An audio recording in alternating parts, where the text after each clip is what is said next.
My name is Lars Ekstrom. I was formerly a Lance Corporal in the United States Marine Corps. My primary MOS was anti-tank assaultman, although I was special operations capable. I was listening to all the testimonies here today and the previous 2 days. I just want to say just how fortunate I feel to be standing here alive and perfectly healthy from basically the neck down. 2 years ago, I would not have believed you if you told me that I'd be standing at DC protesting the war. I was very strongly supporting of the war in 2003. I even wore desert camis in my school photo, similar to Siad. At the time, I was vaguely aware that some people didn't believe the justification for the war was accurate. I just dismissed it because I thought Saddam was a bad guy and it'd be worth it to take him out of power. I graduated from high school in 2003 and I enlisted in the Marine Corps and went to boot camp that November. After graduating from boot camp and even School of Infantry, which is sort of a 2-month continuation of basic training, I felt poorly prepared for battle. Most of the training I received there is either one-dimensional, basically World War I style fighting where you're charging across an open field, shooting at targets in bunkers with no civilians, no up and down, just everything is in front of you. The other common training is where you're just patrolling through two-dimensional forest, which is vaguely reminiscent of Vietnam, either firing blanks or even just pointing your weapon at other Marines with their shirts turned inside out, going bang, bang. And for most Marines, that's what is considered normal training. Upon arriving at my permanent duty station, I was attached to the rifle platoon of my company because I was anti-tank assaultman, and they themselves were attached to a maritime special purpose task force, which is to provide security for Marine Corps Force Recon during raiding missions. I then received an extensive urban training, learning how to fast jump out of helicopters. I was on storm buildings, clear rooms, and basically do legitimate urban fighting. In this whole 8 or 9 months of training, not once did anyone attempt to teach me to speak Arabic. And I believe our total training as far as dealing with civilian cultural sensitivity was about 4 or 5 hours at the base theater, receiving speeches on the conduct of war, along with other things that no one really paid attention to, and we weren't expected to really take to heart and memorize. As arriving, my unit had several more. Upon completing my basic training, I was kind of gradually becoming aware that the public image of the Marine Corps and the military in general is a facade. At first, I was relieved that the fleet was much more relaxed than boot camp, but the price of being more relaxed is that there's actually much less accountability, and people can get promoted to a billet just because the person above them as EA basically gone home because their contract was over. The NCOs in my unit would just always overreach their authority while failing to live up to their responsibilities. If I went to them with a problem, I'd be yelled at for bitching, and then when the problem got so severe that it got the attention of officers, I'd be yelled at for not telling them. If anyone's ever been in the Marine Corps, know the term boot, which is a derogatory, which meaning anyone who, at the current time, anyone who hasn't deployed to Iraq. They're treated as subhuman. They're subject to hazing, just sort of a catch-all term, for basically have a completely regressive set of accountability in the military. a boot that does something minor, which might not even be against any Marine Corps regulation, could be brutalized and humiliated just so he knows who's boss. Whereas, a member of, I've heard some people describe as the military mafia, the guys who've been in a while, who look out for each other and kind of play by their own rules, they could commit serious misdemeanors and their friends will cover for them. Just things so much, sometimes even court-martialable offenses, they don't get in trouble for, even though their friends know about it, because they keep it out of they don't let the brass know. As a lot of guys have talked the past few days, have talked about officers being evil. In my unit, that wasn't the case. They just seemed just very indoctrinated. Like they didn't really know what was going on. They didn't really want to know because they kind of accepted that they were leaders of Marines and they had judgment, decisiveness, that they were benevolent. And there's a term that basically the officers do not run the military. The NCOs who actually execute their orders do. So whatever they choose to, orders they choose to follow, or simply to say that they follow and have their friends back them up, is what actually gets done. There's a practice called taking it into the tree line, which is the literal meaning would be if someone is messing up at a rifle range, you take them into the woods where no one can see them, and you do some sort of physical punishment, either boot camp style intensive training, where you're just causing them to become physically exhausted, or possibly smacking them around. And it also can apply even in the rear, where you take someone into a room and do something, force them to do something unpleasant or humiliating. This is actually considered doing them a favor, as if you were charging them, it would waste a lot of time and it would look bad on their record, whereas taking them into the tree line keeps their record clean. Also, underage drinking is extremely common in the Marine Corps. Myself, when I was underage, was frequently offered drinks by senior Marines and NCOs.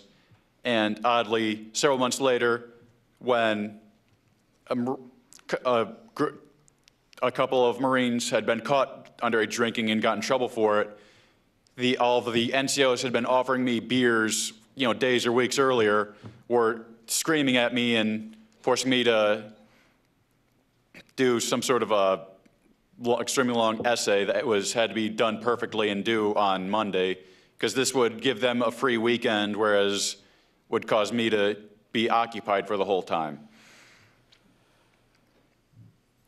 And my personal worst experience with hazing was in 2005. I was a Lance Corporal at the time. I was in Udari, Kuwait, our Camp Buring. My platoon commander had found out my first name, and everyone in my platoon was addressing me by my first name, Lars. One day as I was passing him, he said, "How's it going, Lars?" And I kind of muttered under my breath, "Not too bad, Jimmy." And while this was against the rules, I thought it was funny at the time. He got upset and reprimanded me verbally and went on his way. Some of the squad leaders and team leaders in my squad asked me what I'd said that upset him, and I told them. And first one, just to push, get on the ground, do push-ups. I figured, okay, I'm going to have to do some push-ups for that. And then others started crowding around, and they took me behind the tents. I was forced to do push-ups while being kicked in the ribs. I did them repeatedly until my arms could barely move.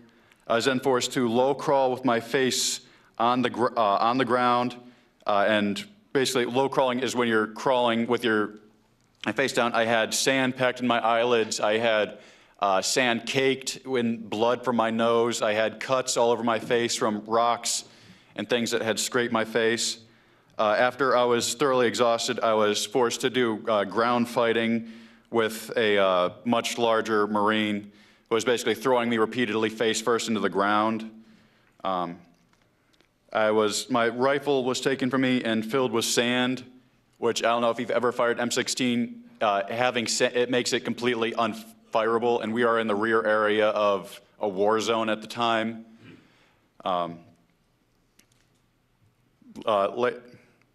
Later that night, someone had taken a sheet of plywood, or a thin sheet of plywood, and carved a wooden rifle out of it. I believe we have a picture of that. This is, if the slideshow is ready. This is just a picture from training in New Orleans. That's the one with the mohawk in the right corner. Go back. Oh, back. Back one more.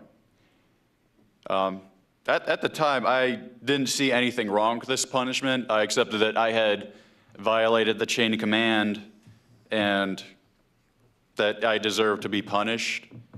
As oddly, after this time, I would get kind of eerie whenever I heard the name Jimmy, and I didn't see any connection. That night, I was assigned every third shift of fire watch, which is basically our shifts of just walking around the building. So I was tasked with an essay that I believe it was, I can't remember how many thousands of words it was, but it was due the next morning. As a side effect, I was either spent the entire night walking around the post or the tent, or sitting on my cot with a flashlight, attempting to write an essay. And about halfway through the night, I was so sleep deprived, I'd forgotten how to read. I couldn't recognize faces, and I just had to sit there for a while before I remembered what I was even doing. I was like, sorry, I don't have pictures of it. The next day, my arms had swollen, and as I was leaving and attempting to salute officers, I had to struggle to lift my hand up all the way. They just basically turned the muscles of my arm into mush. It was months before I was able to do the same number of pull-ups. And, no one really understood it. And I had showed my extremely swollen arms to the platoon corpsman multiple times, and he said, come back in a day. And, by the time I actually got light duty for it, they'd already gone down, and I had regained probably about half of my ability to move them.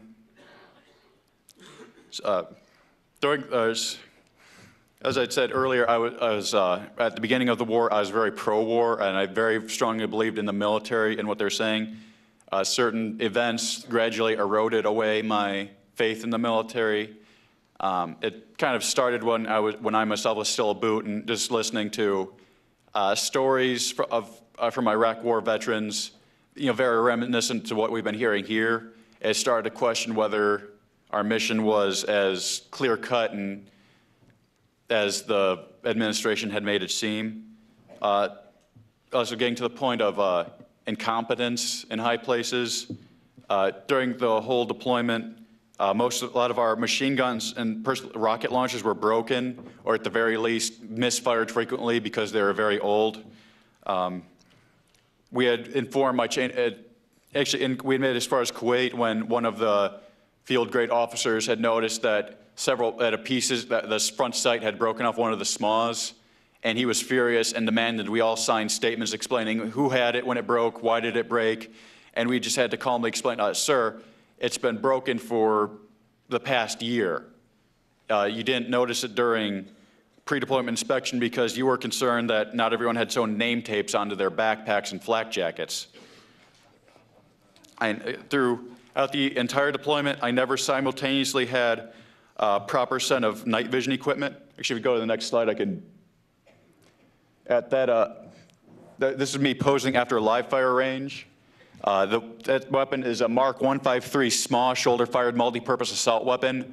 It weighs 17 pounds, as well as the rocket screwed in back, which would weigh an additional 12 pounds. Okay, so moving forward, I was also never simultaneously had a proper set of night vision equipment the entire deployment. I either never had the goggles, the helmet mount, or the infrared laser mounted to my rifle simultaneously, so I would have been unable to fight effectively in a night fight. My personal first aid kit was used during a training mission on a role player. I was promised it would be replaced before we deployed, and then while we were on ship, and then after we got back from deployment, and about a year afterward, I wound up turning it into empty. I brought in a military surplus first aid kit just to demonstrate all the components that were missing from mine. This is a rubber tourniquet for stopping arterial bleeding.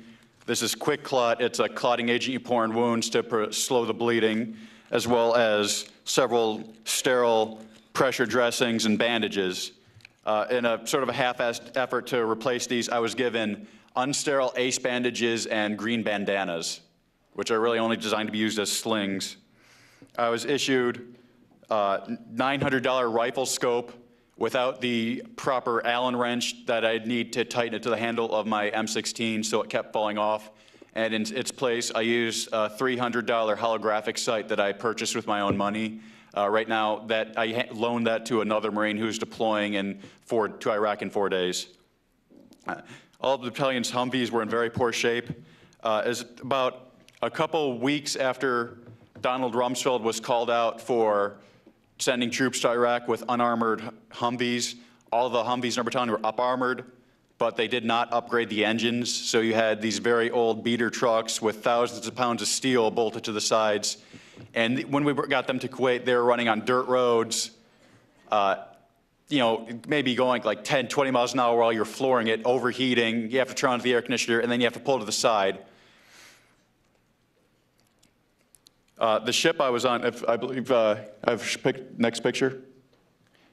This is from when the berthing flooded, because there is a very old ship and the air conditioner had broke and was leaking water all night and flooded a lot of gear.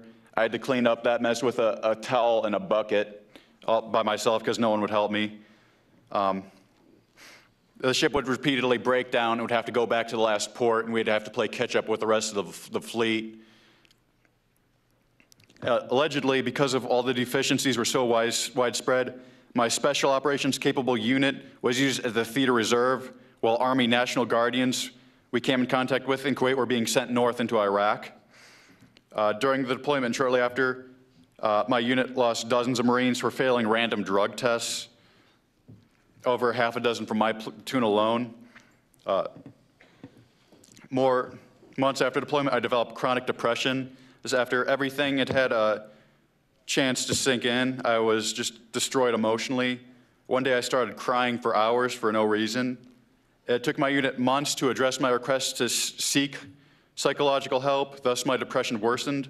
I had multiple NCOs and staff NCOs yelling at me for having depression, just people with the IQ of automated voice machines that if you require an ass chewing, press 1. If you know someone else who needs an ass chewing, press 2. If you require some sort of empathy or understanding, please hang up and grow a ball sack.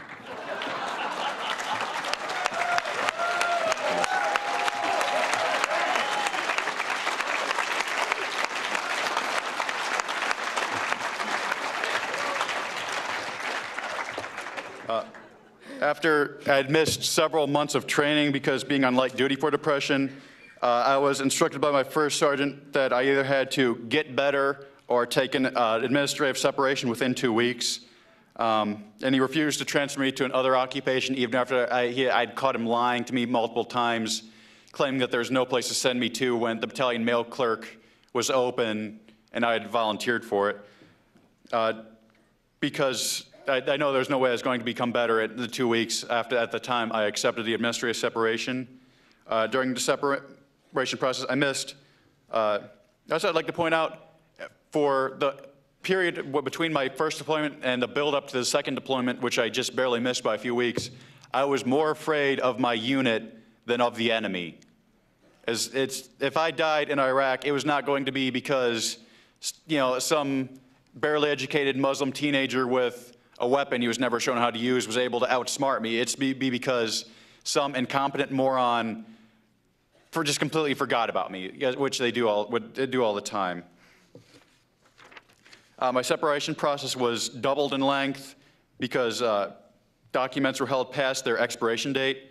I received it's called a 10-day letter, which is basically a 2-week notice to get out of the Marine Corps or to pack up your things and get out of the Marine Corps. I received this on the 9th day of it, and in the evening after the office was already closed, I was then had to wait another week to get an extension letter, but that extension was from the battalion commander and not the regimental commander, so I needed to wait for another extension from him.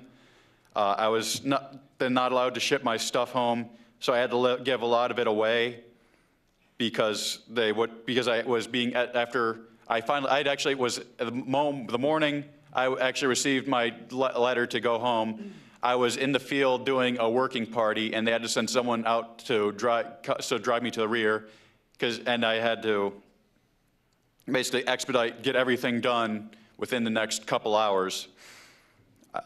I was escorted off the base like a criminal and not even given a chance to say goodbye to my friends. After being discharged, I was denied benefits from the VA. I still not receive education benefits because I received a general under honorable conditions discharge and have not heard back from the committee to get it upgraded to full honorable. I was forced to wait 6 months after applying for VA benefits for service-connected depression before they would give me any medication or therapy. And at this time, I still need to schedule VA appointments approximately 1 month in advance. And even when I get there, it's 15 minutes of talk about how am I doing? You want to try new pills? How are the pills you're working on now? In the past year and a half, I've been out. My unit has been deployed to Iraq twice. It's something in the news when they talk about supporting the troops. Somehow they think the worst thing you can do to a serviceman is to say something that might hurt their feelings. And it's like if John Kerry and Rosie O'Donnell had a YouTube debate on whether the troops had committed 9/11 or if they were too stupid, Fox News would be running it 24 hours. But the real things that, the top 3 things that are very completely counterproductive supporting troops: extending deployments, involuntary extensions, and denying them benefits after they get out. Thank you. Okay. Okay, after.